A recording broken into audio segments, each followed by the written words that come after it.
Radio Kédou, le journal avec Sotelma Malitel.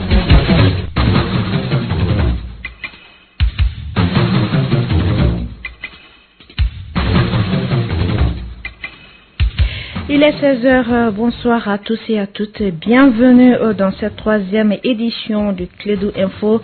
Voici le sommaire. Le HCR a présenté ce matin son plan d'opération pour venir en aide aux réfugiés et aux déplacés. Olivier Baird, le représentant adjoint, nous en dit plus dans cette édition.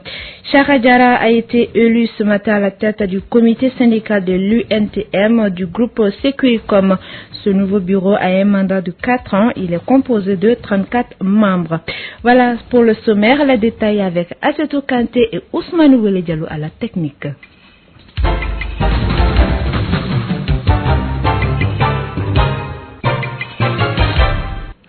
Les réfugiés et les déplacés retournent petit à petit dans leur localité d'origine.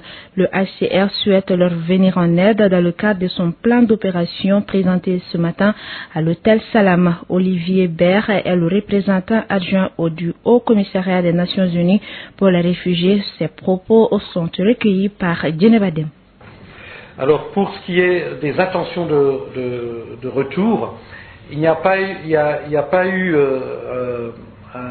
un profilage détaillé pour toutes les personnes dans les camps, une étude détaillée d'intention de retour, mais en effet, lorsqu'on a discuté avec les collègues des pays d'asile à Dakar, on voudrait que ce soit fait en 2014. Il y a eu juste, je dirais, au Burkina par exemple, des sondages généraux où on a demandé un peu aux gens quels seraient leurs problèmes, s'ils devaient retourner ou s'ils souhaitaient ou pourquoi ils souhaitaient retourner. Et d'après certaines sources, il semblerait qu'il y ait des personnes qui souhaitent revenir, mais ce qui les empêche de revenir, c'est des problèmes de transport, etc. C'est également ce qu'on peut comprendre par rapport à des lettres qu'on reçoit où des personnes disent voilà, nous on est revenus, est-ce que vous pouvez, on a payé autant, est-ce que vous pouvez nous rembourser le retour, ou bien on souhaiterait revenir, que peut faire le HR au Mali pour nous aider à payer notre transport. Et puis alors voilà. Mais plus que ça, on n'a pas, et c'est quelque chose qu'on veut vraiment faire en 2014. Autre préoccupation du HCR pour venir en aide aux réfugiés maliens, c'est la collecte de fonds dont l'organisme a besoin pour l'année en cours. La somme de 130 millions de dollars serait nécessaire pour cela. Des précisions avec Ousseinou Compaoré, le tout nouveau représentant du HCR au Mali, au micro de Djenebadem. Le HCR et le PAM, en l'occurrence, vont lancer un appel aux contributeurs. Parmi ces contributeurs, il y a des gens comme vous, il y a des gouvernements, et il y a des fondations qui contribuent volontairement pour l'opération. Donc, c'est en fonction des fonds que nous allons récolter que nous allons mettre en œuvre l'opération. Il n'est pas dit que nous voulons 130 millions, on va avoir 130 millions. On peut se retrouver avec 65 millions. Donc, il va falloir se débrouiller pour combler le gap. Mais ce qui est sûr, c'est que cette opération sera menée à son terme. C'est-à-dire que nous allons faire des efforts, aussi bien au niveau des plaidoyers pour récolter le maximum de fonds et faire en sorte que le retour se passe dans de très bonnes conditions. Le comité syndical de l'Union nationale des travailleurs du Mali, le groupe Securicom SA, a désormais un nouveau bureau pour un mandat de 4 ans. Composé de 34 membres, ce bureau est présidé par M. Chara Diarra. Il a été élu ce matin à l'issue de l'Assemblée générale. La cérémonie s'est tenue au CICB. Ce bureau s'est fixé comme mission de rassembler, d'unir et de défendre les droits des travailleurs conformément au Code du travail malien. Écoutons Mahamadou Doukouré, le conseiller spécial chargé des relations sociales à Securicom SA. Il est au micro de Mariam Kouyaté.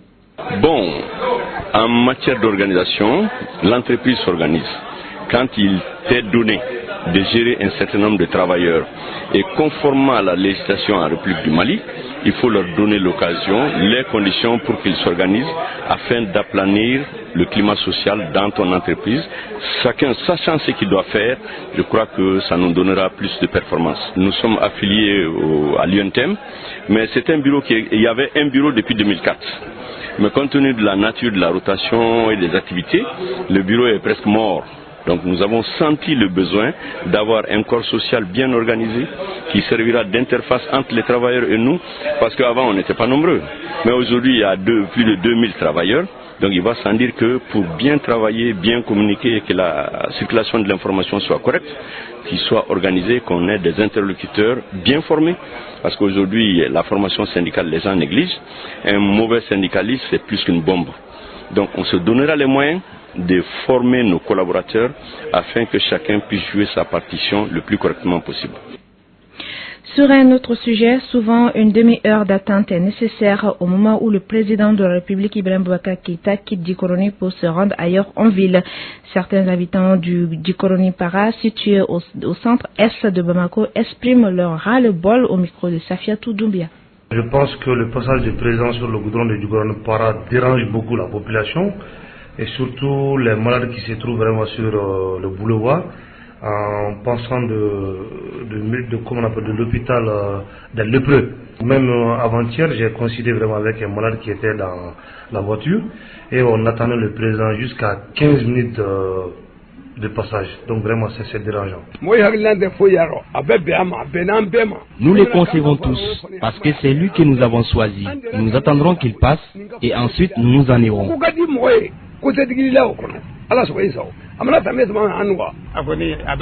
Quand on coïncide avec son aire de passage, il nous fait dévier sur de longues routes.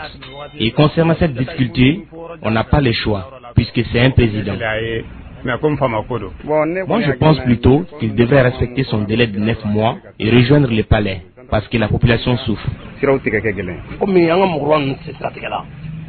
Les vieilles personnes ne savent pas traverser la route. Et quand les ralentisseurs ont été supprimés, cela a causé beaucoup d'accidents. Et justement, parlant du président, en bref, le président Ibrahim Boubacar Keïta est arrivé hier à Conakry pour une visite de 3 jours. Il a été accueilli à sa descente d'avion par son homologue Alpha Condé, qu'il a remercié pour avoir soutenu le Mali durant la crise politico-militaire que le pays a connue entre 2012 et 2013. C'est la première visite d'Ibrahim Boubacar Keïta à Conakry depuis son élection à la magistrature suprême de notre pays. Selon un officiel guinéen, le président Keïta signera avec son homologue guinéen plusieurs accords de coopération pour le bonheur de leurs deux peuples.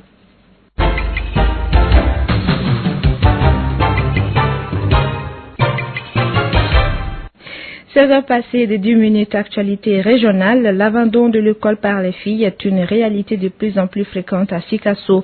Ce phénomène est élevé au niveau de l'enseignement fondamental. Les filles abandonnent l'école au profit des activités rémunératrices de revenus. Quels sont les facteurs de cet abandon? Sia Kassanoko est le directeur de l'académie d'enseignement de Sikasso. Il est au micro de notre correspondant Zoumana Traoré. On peut citer l'analphabétisme de certains parents. Et si je vais parler des parents, il s'agit des populations rurales. Vous avez les mariages précoces, n'est-ce pas, des enfants, des filles qui sont à l'école. La recherche du trousseau de mariage, ça c'est très spécifique à nos cousines Ghana. Ensuite, vous avez les travaux domestiques, champêtres, la garde des petits-enfants, c'est-à-dire la garde des frères de ces élèves-là, de ces élèves filles. Bon, vous avez certaines violences aussi qui sont à la base. Vous avez aussi particulièrement le mauvais suivi des filles à l'école par les parents. Il y a aussi le mauvais suivi des filles à la maison. Et un facteur non moindre, c'est leur paillage.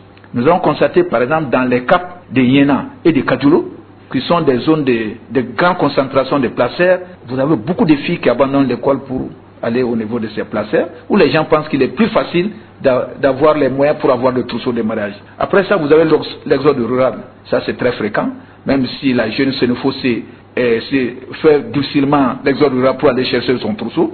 Chez certains de nos cousins, par exemple les Ghana et les Mianka, ceux-ci est monnaie courante, ça fait même partie des coutumes. Vous savez aussi, à tous ces facteurs-là, il faut associer la pauvreté des parents. Avec la crise du coton, les parents sont dans un état de pauvreté extraordinaire à Sikasso. Toujours dans la région de Sikasso, pose de la première pierre du deuxième centre de santé Chérifou. Et c'est bien évidemment Kouchala, que c'est le quartier Kouloukoro qui abritera cette infrastructure sanitaire. C'est une contribution de Chérif Ousmane Madani Aïdara au développement du Mali. Le ministre des Affaires religieuses et du culte Thierno Diallo n'a pas caché la satisfaction du gouvernement pour cet acte. Il a surtout mis l'accent sur la parfaite symbiose entre les religions. Il a dit au micro de notre correspondant Ibrahim Dambélé de la radio Djamana de Kouchala. Notre fierté est que 2 comme vous, 3 comme vous, le Mali serait heureux. Le Mali serait heureux parce que Ousmane Madanaïdra, vous répondez à 2 aspirations du pays en ce département. C'est un département où la religion soit le ciment pour un Mali uni, comme il a été. Et avoir aujourd'hui le curé, avoir aujourd'hui le pasteur de l'église protestante, nous nous disons que vous êtes en train d'imiter votre ancêtre, le prophète Mohammed Rasoulillah, qui a prié avec les chrétiens, qui a fait une charte avec les juifs à Médine. Et c'est cela ce que nous connaissons de l'islam. Nous, pour l'État malien, une république laïque, évidemment, d'un Mali musulman croyant, mais respectueux de toutes les différences rituelles et culturelles, alors c'est une fierté et que vous donnez cet exemple. Et Kouchala est le lieu par symbole de cela, d'une tradition culturelle originale à un christianisme qui est reflet de nombreuses églises un peu partout, et aussi aujourd'hui Kouchala, la ville des 77 mosquées. Donc c'est une fierté. Restons toujours dans les régions. Le maire de la commune de Nyono est en garde à vue à Ségou. Il a été arrêté par rapport à une affaire qui l'oppose au fils du PDG de Jutumo SA, Djadjeba Chekneba. Une affaire de plus aux nombreux problèmes de la commune de Nyono. Douba Dambélé. Les faits remontent au dimanche 9 mars dernier sur l'axe Ségou-Markala, non loin de Banankoro, village situé à 15 km de la ville de Ségou, dans la commune rurale de Pelengana. Les 2 parties en conflit quittaient tout Nyono pour Ségou. Arrivé au niveau de Banankoro, le maire de Nyono, Moriba Koulibaly, s'arrêta pour acheter quelques mangues avec les vendeuses au bord du goudron. Ce moment coïncida avec l'achat de mangues du maire de Siribala au même endroit. C'est ainsi que le véhicule du fils de Djadjeba, Chekneba, dépassa celui du maire de Nyono au bord de la route. Dans la précipitation, les 2 véhicules se lancèrent à la course jusqu'au moment où ils acceptèrent tous de s'arrêter et de se jeter des mots. De ces mots dégagèrent des accrochages et des coups de poing. Par finir, le maire de Nyono, Moriba Koulibaly, prit son fusil de sa voiture et menaça à mort le fils de Djadjeba, Chekneba et ses compagnons. Ceux-ci parvinrent à déposséder le maire de son fusil. C'est ainsi qu'ils vont se rendre auprès des autorités sécuritaires pour expliquer leur version des faits. Le maire de Nyono va donc être mis en garde à vue par la brigade territoriale de la gendarmerie de Pelengana. Il faut noter que déjà plusieurs versions circulent par rapport à la même information. Comprenez aussi qu'il y a un conflit politique de plus de 4 ans qui oppose les 2 parties. Affaire à suivre. Voilà, il est exactement 16h passées de 15 minutes. C'est la fin de cette 3e édition de Clédou Info qui vous a été présentée par Rassetou Kanté, mise en onde par Ousmane Wele Diallo. Merci à tous de l'avoir suivi. Tout de suite, votre émission Allo Clédou avec Yeli Mali Konaté.